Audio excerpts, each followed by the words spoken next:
So I'm going to change gears a little bit here. We've had some wonderful presentations so far, and they seem to be focused on the second and third generation.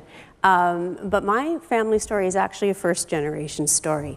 I'm the founder of First Affiliated, and my 3 kids are all university age, so they're, it's probably a little too early to tell whether we're going to be able to pass this family business on to the next generation, although that would be wonderful. In addition, First Affiliated is, it's a professional services business as opposed to a product business. So that has some challenges in itself. We're CAs and CFAs and lawyers, and what we do is we operate what's called a commercial multifamily office. A multifamily office work with our client families to help them create strategic personal and business financial plans based on the family's goals and aspirations, and then work with the family's group of advisors to help implement those plans. It's sort of like the CFO, but for the family. So it's a service-oriented enterprise, and that will have some challenges for passing on to the next generation as well. But we'll see. We'll keep our fingers crossed. My family story, I actually would prefer to think of it more as a love story. So I'm going to share with you folks today here a love story. It all started about 34 years ago with Chris, that's me, back when I was 16 years old. And I met my soon-to-be husband, Carl, who was 18 at the time. And we were introduced by these characters, Judy and Alan, at the family cottage. Alan is Carl's brother, and Judy is Chris's cousin, and Judy and Alan are also married. So I'm going to leave that one with you to try to figure out how that works. And Chris and Carl dated for about 8 years. So we went through high school and university. I went off to article for my CA, and my husband, well, not husband yet, but my boyfriend, moved out to BC to become a pilot. And so the CA and the airline pilot finally got married in 1987, and our first child was First Affiliated, which came not too soon thereafter. But that's not where the family business story stops. It's quite a complicated web here. Judy and Alan also have their own family business, W.E. Marshall, which is an institutional construction business. And it was started by Norm, who came to Canada from Norway at the age of 16 with the old $20 in the pocket. You've all heard that story before. And as you probably gathered, Carl and Alan are Norm's sons. Over on the other side of the family, Judy is daughter of Roy, and Roy and Doug are brothers, and Doug is my father. And both Doug and Roy worked for Clarke & Sons Plumbing. In fact, Roy took over Clarke & Sons Plumbing, and that was his career right up until he retired when he sold the family business. And it was started by Fred Clarke, who I believe also immigrated and came from England. And as I said, Roy and Doug were Fred's sons. It doesn't stop there. Judy, for much of her life, also worked for Clarke & Sons Plumbing. And Carl, on occasion, supported his brother and his father working for W.E. Marshall. And yes, Judy also worked for First Affiliated. Then we have Carol, Doug's wife, my mom, and they had 3 daughters, Chris and Karen and Stephanie. And yes, they also worked for First Affiliated, mostly cleaning up after our messes and feeding us. Karen also works for First Affiliated. She's our client service manager. And we have Bart. Bart is married to Stephanie, and you guessed it, Bart also works for First Affiliated. He's our chief investment officer. And Stephanie works for First Affiliated, and still doesn't stop. It goes on.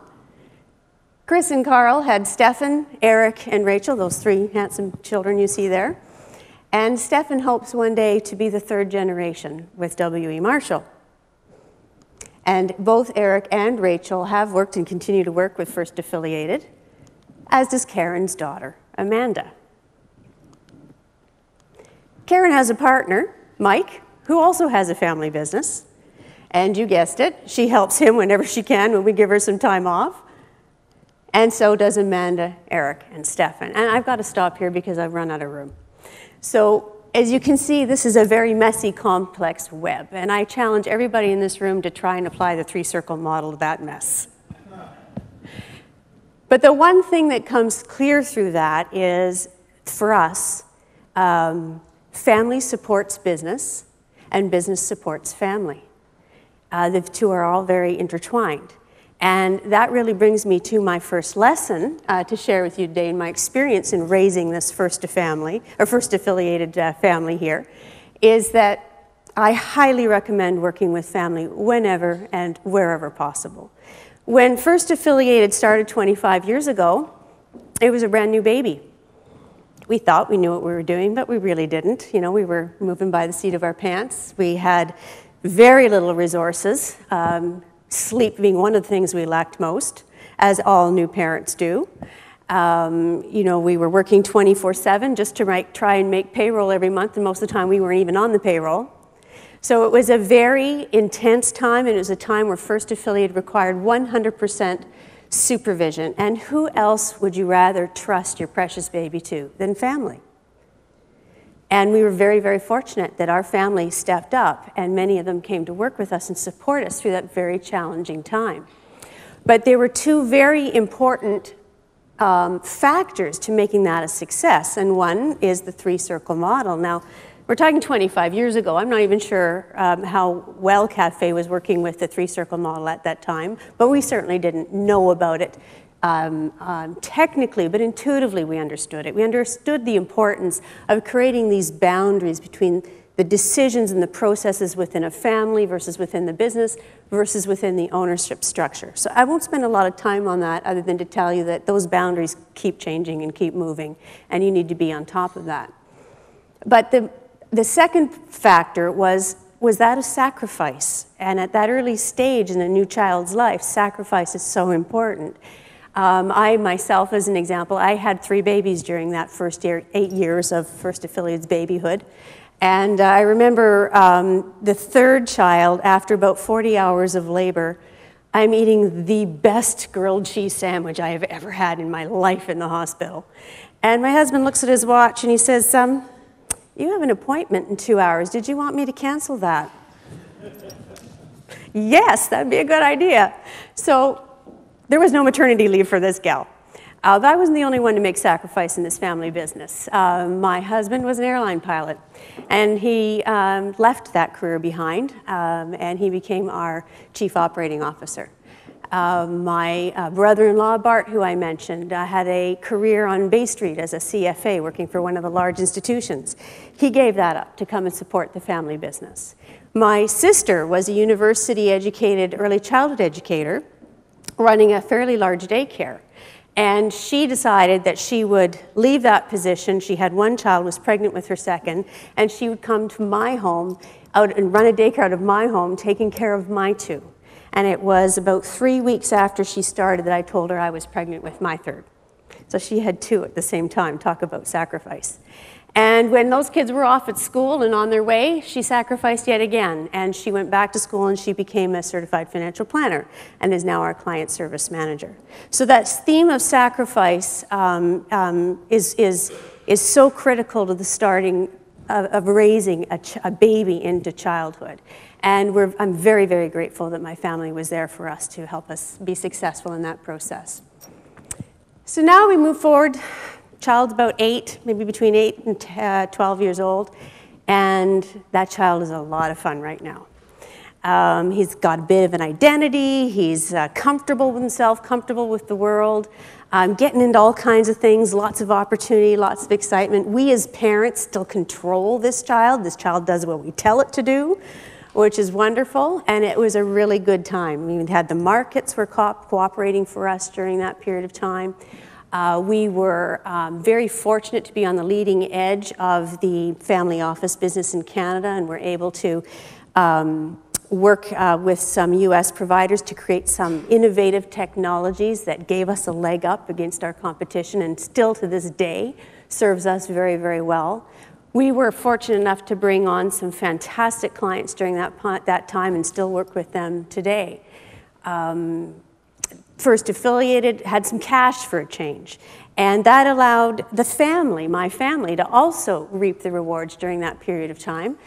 We were able to, using technology, move ourselves up to Collingwood, where we live now, in Paradise, and we built ourselves a family home overlooking the Beaver Valley, and got our kids into ski racing and horseback riding. We traveled all over the world with them.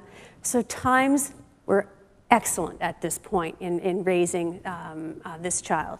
We really enjoyed it, and in retrospect, looking back, I realized, while we maybe didn't know it at the time, the reason we were successful, the reason we were able to stay focused despite our child being into everything, was because of these 4 very important points. One, we were very, very clear on our values and our goals.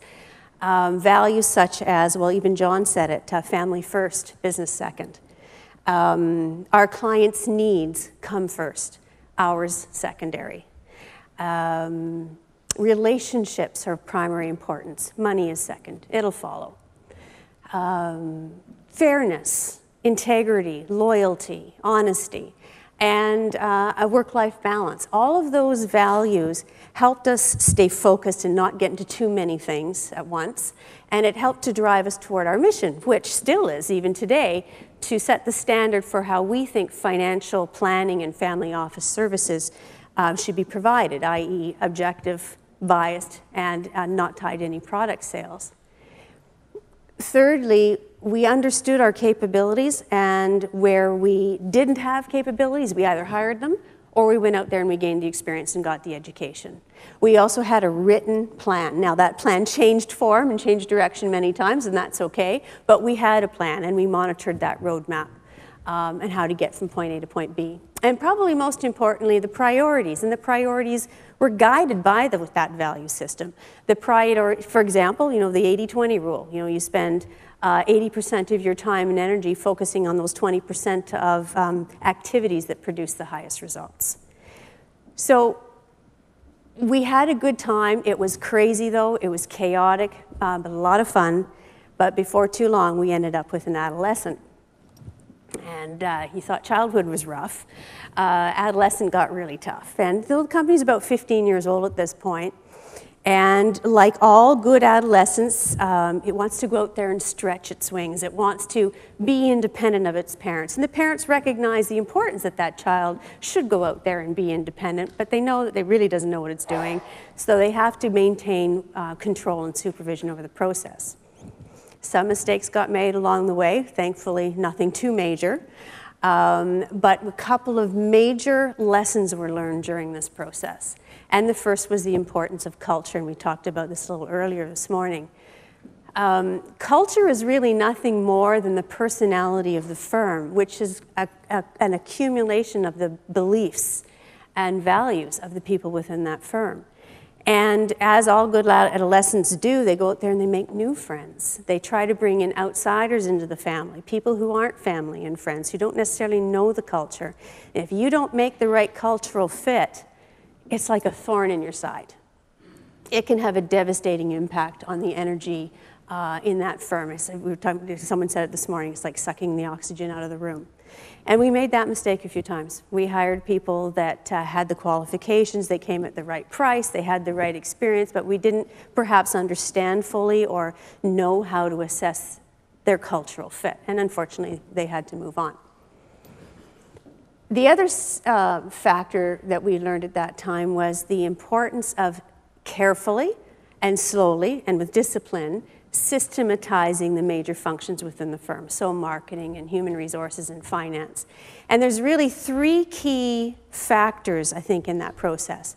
One is learning the difference between delegating tasks and assigning tasks. And I'll be honest with you, I'm still trying to figure that one out. That's a really tough challenge for me. The second important factor would be the importance of a culture of leadership. Everyone within the firm needs to be a leader in their own right, in their own department, if the parents ever want to let go of control of that company. And we're still working on that as well. The third factor would be sort of like a change in direction, or a slight shift in goals from go, go, go, more is better, more revenue, more clients, to better, is more. So focusing on the bottom line, focusing on efficiency and effectiveness. And again, we're still working on that too. But we'll move along because we have left adolescence behind and we're now sort of in the teenager stage. So we're around 19 years old at this point. And just when you think things are going well, that's when you start to really get tested to see how well you've really learned your lessons in life. And this teenager had a few pretty serious lessons. One was we arrived at 2008. So the world financial markets are in chaos, and we are right on the front lines because we're a financial business. And we had to learn during that period of time how to be very comfortable being uncomfortable, as well as we had to really stand our ground. We had to stand in our truth. We could not let the negative media detract us from what we knew was the path that we were on. We did not sway from our policies and our disciplines and our strategies and the things that had made us successful in the past. We stuck to our knitting. And thank God our clients were very supportive of that process and believed in us as well and allowed us to do our jobs. And the good news is we came through that unscathed, as did our clients, and we went on to have a very successful year. So it was a great lesson learned to never doubt yourself. Never doubt what you're about and what you believe in. Stick to your guns. But that wasn't the last test that was coming our way. As I said, we were a teenager at this point. We were kind of an attractive teenager too. And we were attracting a fair number of suitors that were interested in what we had to offer. And we played hard to get as much as possible. And a lot of those suitors just didn't have the mustard to stick with it. But one in particular did. And we got to know this group, and we quite liked these people. They were good people. And their objective was to buy First Affiliate. And we told them, no, First Affiliate's not for sale. It's still a young company. We've got lots of work to do. We're not ready to let that baby go. And they said, all right then. Well, how about we take an equity interest in your firm, and we will help you expand across Canada. We're going to help you financially, and we're going to help you with our strategic knowledge and time. We said, great. We did it. So it took a couple of years. We did the deal, and it was only a matter of months when we realized, and so did they, that the money that we thought was going to be there for our expansion disappeared. Not only that, they didn't have the time to help us with our strategic plans, and we were on our own. So as a result, we ended that partnership, and it cost us some money. So one could stick their head in the ground and go, oh my God, what an awful mistake, but I'm forever the optimist, and I decided that no, in fact, that was probably one of the best experiences First Affiliate has ever had. We met all of our targets. We achieved things beyond our wildest dreams that we never thought we could, and we did it all without their help. We opened that office out east, and we're hoping to soon open an office out west. On top of that, we were able to attract some talent to First Affiliate that's with us now. These folks are second to none in terms of their contribution to our clients and their contributions to the company and to the team. We learned who we are and who we're not. We learned who we want to play with and who we don't want to play with. So it was a very empowering experience, but I will say that I would really rather not go through it again. If we could avoid it, I'd be happy to. So here we are today. First Affiliate has found its place as a young adult in the financial industry. We've been able to, as a family office, really work to educate people about how we're different from the traditional financial advisor or wealth management firms that focus on portfolio management. We work with families on an integrated way to help them with their wealth, lifestyle, and legacy management. We're all about helping families empower their prosperity and build legacies. And as was mentioned, we've been the recipient of a couple of great awards, which has been terrific. As well as we created the First Affiliated Foundation to help our families with family philanthropy, such an important tool in raising young stewards. As well as we've built the First Affiliated Academy, which works with second generations in our client families to help prepare them for the wealth transfer that will take place. But we're still a young company. We still have lots to do, lots to learn. And that's where I'd like to leave you with the last lesson, which is about the right use of energy. And I mean this in a couple of different ways. It's been 25 years, and we, the parents, are kind of tired, to be honest. And it's been a lot of hard work, and I think at this point all owners need to learn to make sure the business is working for them and not the other way around. Find that time to have fun, to relax, to spend time with family. The other, when I say right use of energy, the other thing that I'm referring to is helping that young adult grow, and how the parent of that young company, that young adult company, should find a balance between supporting and encouraging and guiding that business without interfering, so that it can grow and become independent ultimately of the parent. We're still working on that. And the last thing I want to say about the right use of energy is when we arrive as owners to work each day, and the same thing goes for our team, we're on stage. We are responsible for the energy that we bring to that office each day. We're responsible to each other, we're responsible to our clients. So it's very important to manage that energy appropriately and keep the enthusiasm and keep the positive energy so each and every one of us can develop and become the best that we can be. Because it's hoped that over time, your job isn't done, your job just evolves, it changes. First Affiliate has to remain innovative. It has to always look for new ways to be productive and efficient. It has to learn new ways to serve our clients and never forget to be grateful for the wonderful clients that we do have and their loyalty to us in return. And always look for ways to enhance everyone's lives who are involved within the business. So we hope that we have many, many years to come. And who knows what the future holds in terms of passing on to the second generation. I would like to leave you with a thought about family business.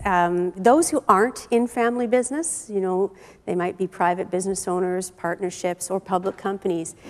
You probably all recognize this. You know, they have that attitude about family businesses. Oh, you know, isn't that cute? You have a family business, that's cute. They feel like it's not really about the money, right? It's about personal expression and relationships and legacy and supporting each other to be the best you can be and all that wonderful stuff. And yes, that is what family business is about. But you know what? It's also about the money. First Affiliated has a 30% average annual growth rate in revenues and in assets since 1993, and that's not an unusual statistic. Many of you here can probably refer to the same. Family businesses are strong, and one of the reasons family businesses are strong is the glue that holds them together, which is the love and the respect and the support of the family members. So I'd like to leave you with a quote by Robin Sharma. The Leader Who Had No Title was his book. And it's a different perspective on business. And it's one that I hope we can see grow and evolve over time. A business enterprise is nothing more than a human venture that brings people together around some marvelous dream, that inspires them to express their talents and contribute rich value to those they serve. So that's my love story. Thank you very much for listening.